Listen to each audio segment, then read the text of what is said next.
And we're live. Welcome back, everybody, and welcome to day 4 of Free Yourself from Survival Mode in 5 days.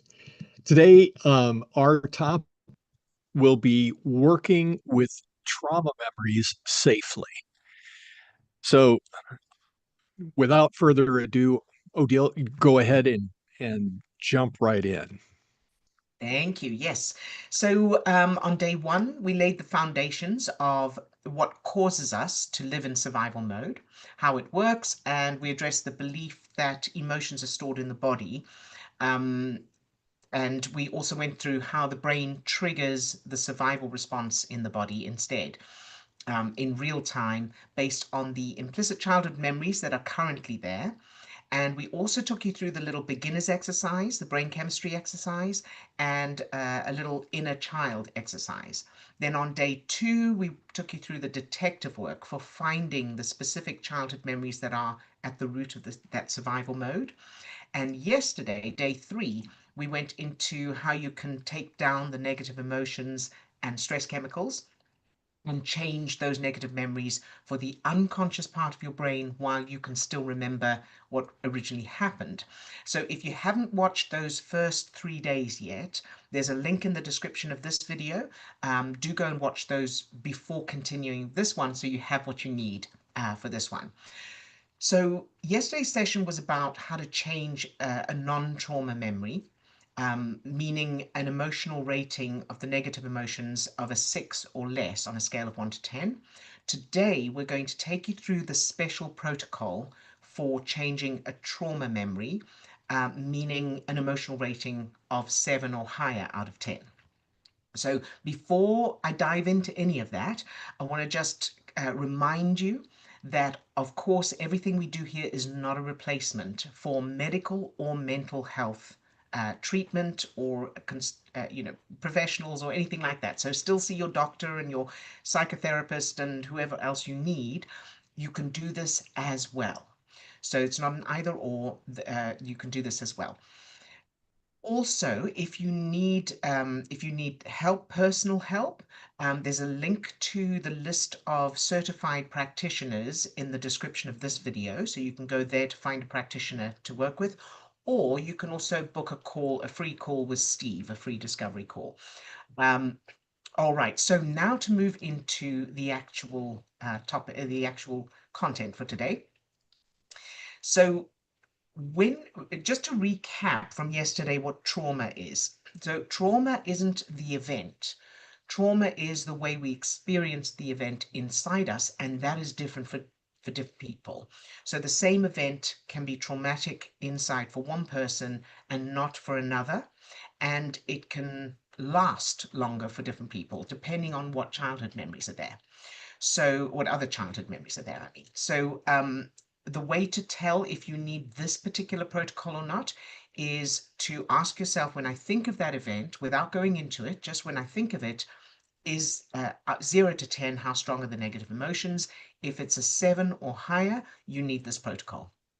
All right, working with a practitioner, you may not need this protocol because the practitioner will help you get through it. But doing it on your own, we need this, more for when we're doing it on our own. Okay, so the first part of this is to come up with a container.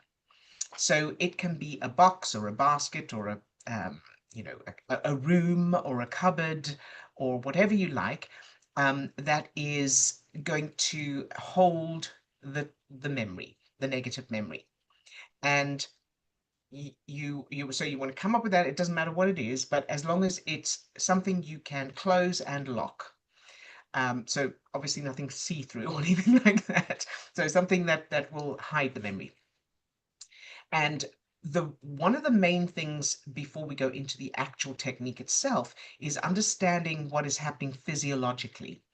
So as you think of the negative event that happened, that's neurons connecting in your brain, and those neurons connecting are triggering stress chemicals, and that's how you feel those feelings. That's the negative feelings that you feel is the result of those stress chemicals like adrenaline and cortisol. So as you uh, do that, your brain is behaving as if the threat is real, as if your life is really in danger. That's why the emotions can feel so intense and often overwhelming and so urgent. It's not because there's any real threat, of course, it's because it's the same chemicals. Your brain and body are producing the same chemicals that they would produce if there was a bear in front of you ready to attack you. So that's why it's such a serious feeling, so intense. So understanding the difference between the conscious mind and the unconscious part of the brain. It's the unconscious part of the brain that believes that everything is happening in this moment. So whatever you experienced before, so as a child, because we're doing the childhood work here, the unconscious part of your brain believes that that is still happening right now. And of course, it's not. It's not happening right now. Your conscious mind knows that. So it's important to understand the separation of that, because that's the key to these changes. So you consciously know that was when I was a child, it was back then. The unconscious part of your brain thinks it's right now and you are in danger right now, and that's why it's producing such a powerful survival response in this moment. So understanding that, the first thing we want to do is reduce that threat. So we want to give your brain the proof that the threat is not present right now. And one way to do that is to imagine putting that negative memory in that container, in that locked container, whatever container you have. So that's the first step. So you can do that right now if you want to follow along. And you can re-watch this video with, each memory if you want to follow along with me.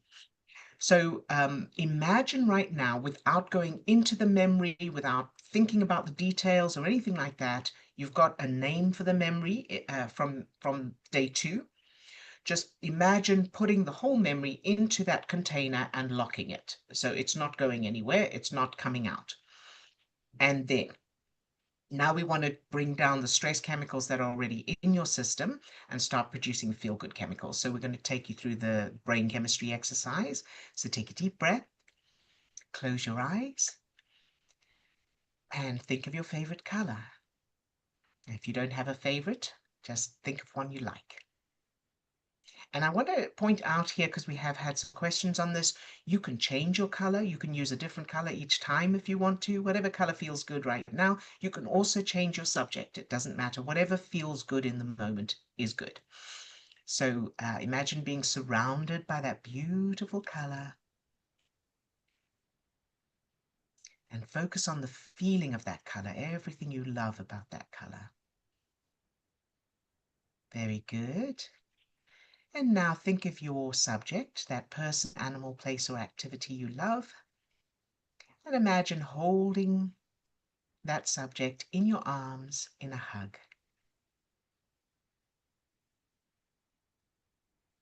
And notice the feeling, the physical feeling you have in your chest or your solar plexus as you think about that love that you have for your subject. Good job. Now pause this video if you need to until the good feelings are really strong. So once you've got those feelings really strong, press pause on that. And now you're not going to open the box or the container. You're just going to think about the container, not the memory, just the container itself. The memory is inside the container. Think of the container and notice how you feel. So as you think of the container, what happens inside you?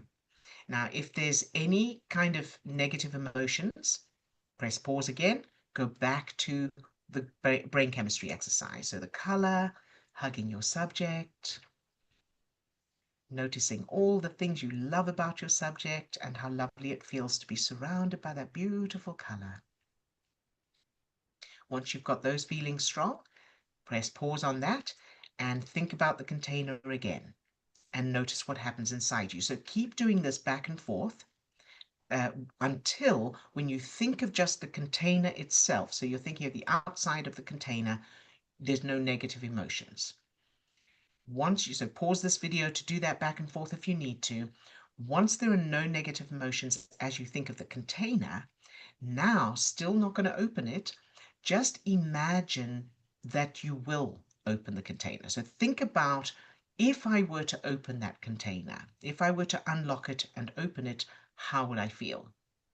So again, the reason we're doing this so carefully and gently is to keep the level of stress chemicals down in real time right now, because every moment is neurons connecting and producing chemicals. So that's why we're going to keep it down. So ask yourself the question: if I were to unlock and open that container, how would I feel? And then if it's a negative feeling, then press pause on that. Go back to the brain chemistry exercise, your color, hugging your subject. You can think of music you love, or sing a song in your head that you love, or just think about the music. You can think of smells that you enjoy, like the ocean or coffee or um, anything like that, whatever smells you enjoy, cut grass. Then press pause on that once the good emotions are strong.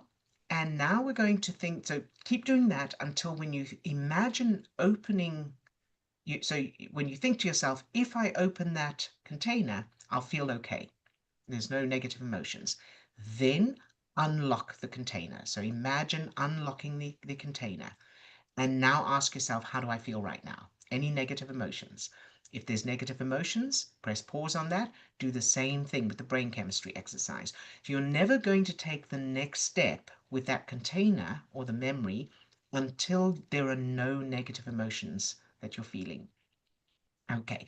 And remember that you are controlling the chemicals that are going into your system by the neurons you are connecting in your brain, which means the thoughts, where you're putting your focus. So that's the kind of the controls in the control room. So as you think about a negative thing, that's when stress chemicals are starting to be produced. As you think of the positive things and the details of that, that's when you're switching on the feel good chemicals tap. So like any new thing, it takes a little getting used to and a little practice, but that's how you can control your own brain chemistry. So okay, so now I've unlocked it and I feel okay. I feel no negative emotions. Now, what how would I feel if I were to just peek inside? You're not going to do it yet. You're going to think, what if I were to peek inside? How would I feel? Again, look for any negative emotions. You don't want to create them. You just want to notice if they're there. Is there anything negative? If so, go back to the brain chemistry exercise, come back again, back and forth until just the idea of peeking into that container feels okay. There's no negative emotions. Then the next step is to peek into the container. So now you're going to either lift the lid or open the door or whatever kind of container you've got. You're just going to peek. You're not going to look at the memory. The memory right now is like a photograph. So it's just a picture. There's nothing actually happening. It's a picture. You're going to peek at it without going into any details. How would that feel? And again, back and forth until you're able to imagine peeking at the picture of the memory and not feel any negative emotions. Once you've reached that stage, and you can pause this video as you go to get to each stage, of course, if you'd like to follow along. Once you're able to do that, now imagine you're opening the container and you're looking at the still picture of the memory, and bonus points for making it black and white. So you're going to just look at a still photograph. How does that feel? At the slightest negative emotions, close the door or the lid, go back to the brain chemistry exercise. This is all about keeping the level of stress chemicals down, the level of feel-good chemicals high. So again, once you're able to do that, now you can imagine taking that picture out. And again, ask yourself, how would I feel if I were to take it out before you take it out? And again, back and forth. Once you're feeling good about that, then imagine taking it out and looking at it, just the still photograph. and again back and forth until you feel there are no negative emotions. Then I want you to move that photograph far away from you into the distance so that it's just small. And then allow that to become the scene, the actual memory. But again, ask yourself, how would I feel if I did that? So do that first. How would I feel if I allowed that picture to turn into the scene very far away?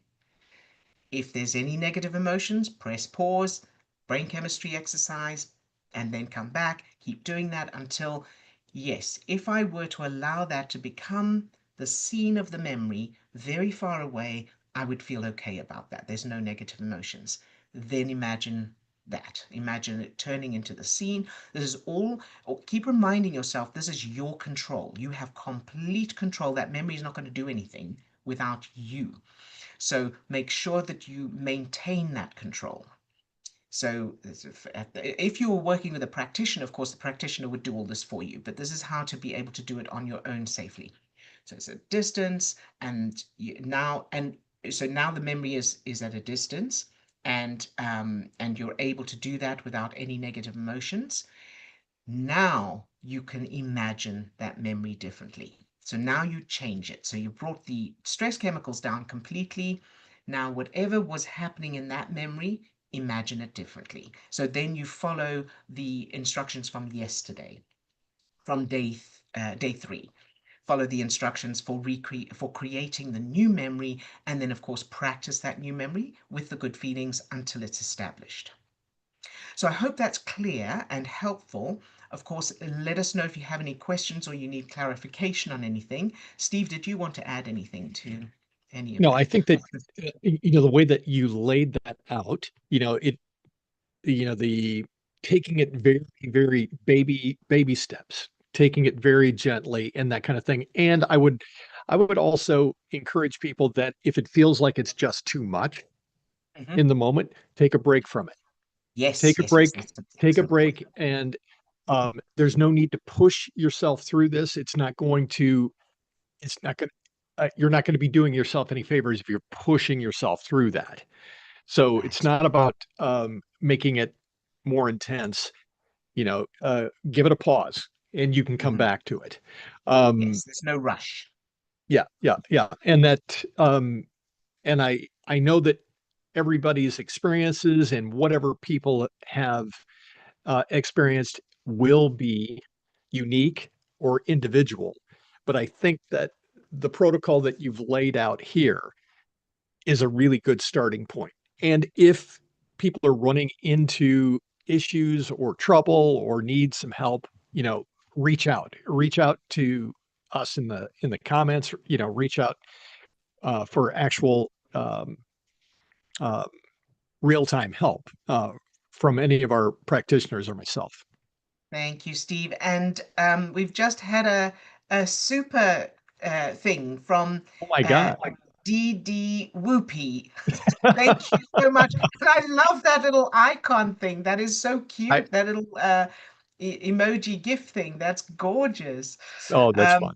it says here, celebrate. I'm not sure how to do this. Is our first one. So thank you, DD Whoopee. That's How do really we do sweet. that? How do we do that?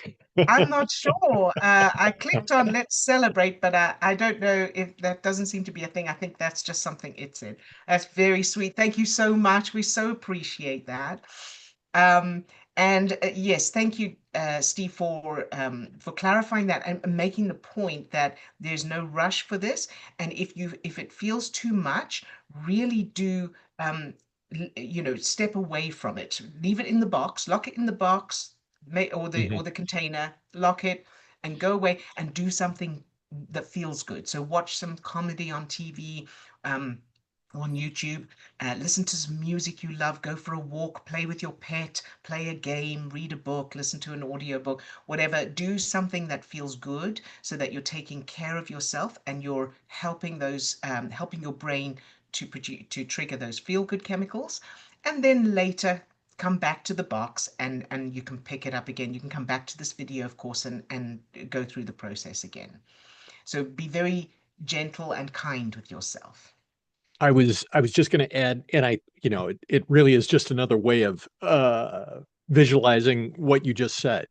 But, oftentimes what I tell clients is that um, the only thing that you really need to remember when you're feeling those negative neurochemicals really strongly, when you feel yourself really triggered in the moment, you're only the only thing you should be focusing on is getting out of that. I think about that as kind of like being in the burning building. If you're in a burning building, you only have one responsibility, and that's to get out of it. So what you just said, do any kind of calming type of activity that will start to bring those neurochemicals down. And I know that when you're dealing with a traumatic memory, it's often not that you're able to come at this work with no negative neurochemicals, but we don't want we don't want to start in a place if you're feeling super triggered, that's not that's not a good place Yes, to start that's doing right. this work. Absolutely. Yes. Thank you, Steve, for that. That's an important thing to remember. Yes, I love the analogy of the fire. So when the house is on fire, that's not the time to go looking for the for the Yeah, cause. You put the you fire don't out call the first. yeah, the inspector or the insurance agent, when the house is on fire. Right. All right. Well, was there anything else we needed to ask? I mean, Well, to ask. I mean, we haven't had any questions necessarily. Tomorrow we will be going yeah. into a Q&A and next steps and that kind of thing. We'll answer any of your. So if you have any questions, put them in the comments and we will address those tomorrow. The And the the other thing that, we've mentioned a couple of other times, I'll just stick it in here as well, but the if going to the channel, take a look at, the new subliminal, recordings that we put up, because I feel like that could be another thing that you can do to help, um, bring some of the negative neurochemicals down, and it would also be, um, something that you can do to support you in this work after you've done some yes. of this work. Absolutely. And Didi Whoopi says, sometimes with illness, the fire can last long periods. And she says, I Mhm. mean, days, weeks, months, even years. Yes, absolutely. Now, bear in mind, though, that while that's going on, the more you can feel good, and I know it's so difficult, especially when there's pain or illness involved, but whatever you can manage. So, in other words, being aware of what you're watching or reading or listening to can be a small place to start, meaning notice whether notice what you're watching and it sometimes it's unexpected. I know I found for myself, I've been watching a TV show and been enjoying the TV show, but I notice afterwards that I feel not nice. It feels like dark or a little depressing or a little frustrating or whatever. That's chemistry in real time.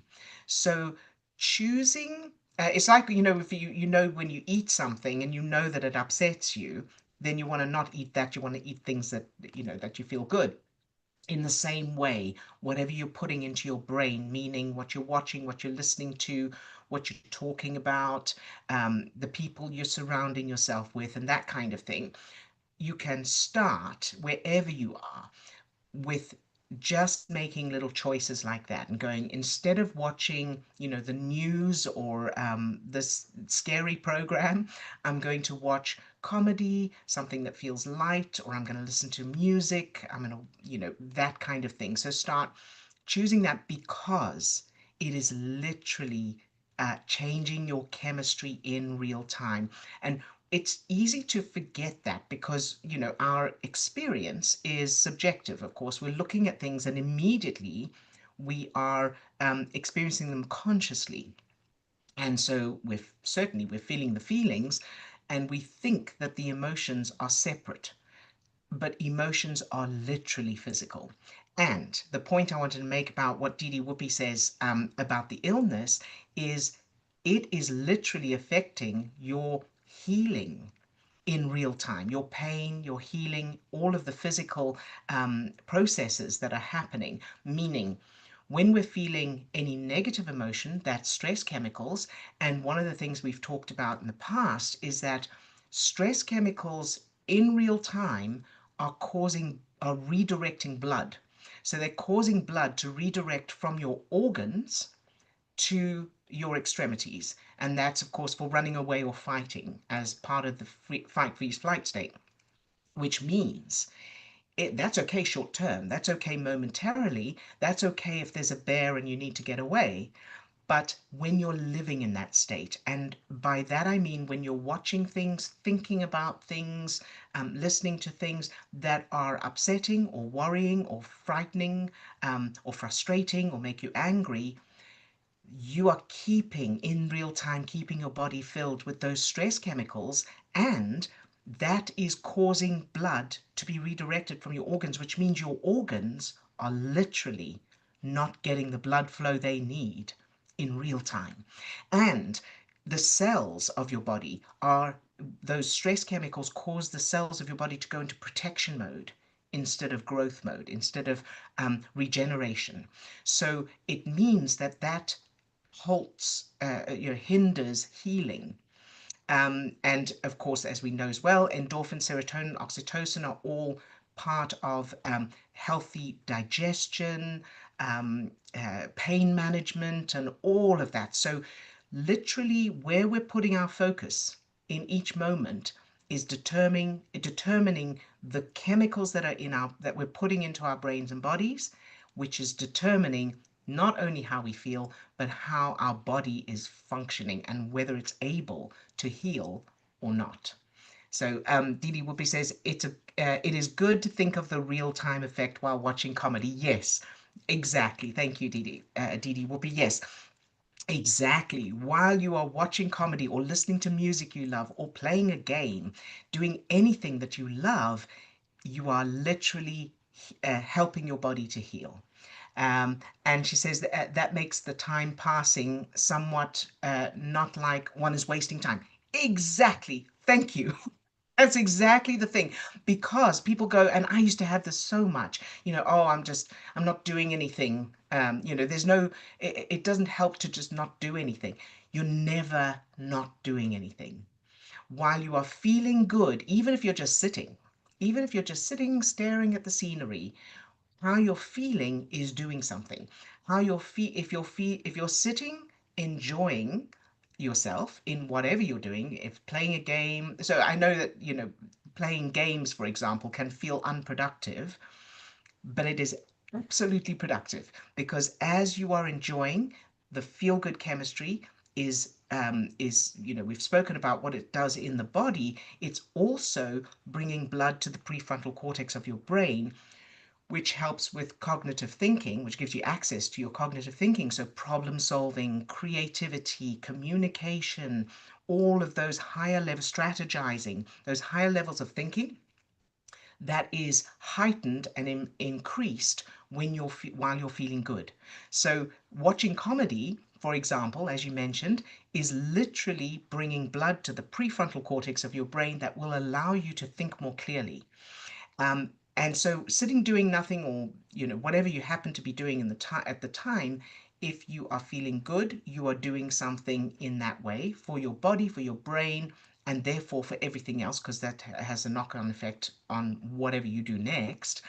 If you are feeling guilty about not doing anything, feeling guilty about doing something you enjoy, or feeling guilty about I'm not being productive, you are absolutely doing something again. And what you're doing is taking blood from your prefrontal cortex and causing your cells to go into protection mode and redirecting your blood flow and all of that. So we are always doing something, even when we're not physically taking action. We're always doing something, and how we're feeling is the indication, the sign of which direction we're doing something in, if you know what I mean. So thank you for that, Didi Whoopi. That's a really good topic to point out. All right, I think that's it. So for tomorrow, let us know your questions that you'd like us to answer in tomorrow's session. And of course, as always, check the links in the description for other resources as well. Lots of love to all of you. Thank you again, Dee Dee Whoopi. It was so lovely to have you here. Take care, everybody. Bye bye.